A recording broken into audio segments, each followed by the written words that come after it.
Ang manok ni San Pedro nga ugis ang balahibo. Ang manok ni San Pedro postahi kay sigurado.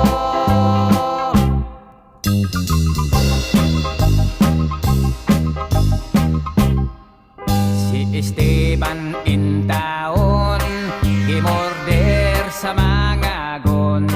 Pagsaka niyas langit si San Pedro na hibulong. Ay wala pa sa panahon, di pa balik, di pa ay siya return. May manok pang gipabalon si San Pedro nga bungoton.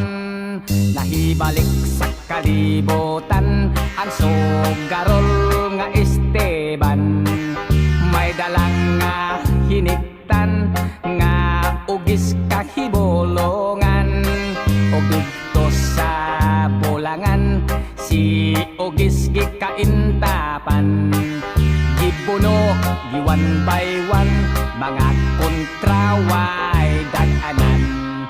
Ang manok ni San Pedro nga ugis ang balahibo. Ang manok ni San Pedro postahi kay sigurado.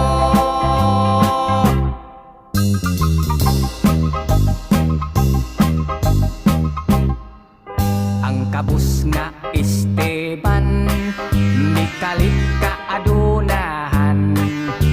Manok di alimahan sa salapi daw minahan. Sa tanan na sultada di man gani hitoyan. Ang manok ni San Pedro nga nang haod sa bulangan. Si Don Miguel nga tikasan gisurambaw si Esteban. Si ugis iyang hiniktan gikawat giilisan. Si ugis nga nakamatngon midapig lang gihapon.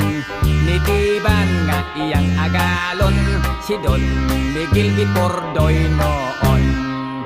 Ang manok ni San Pedro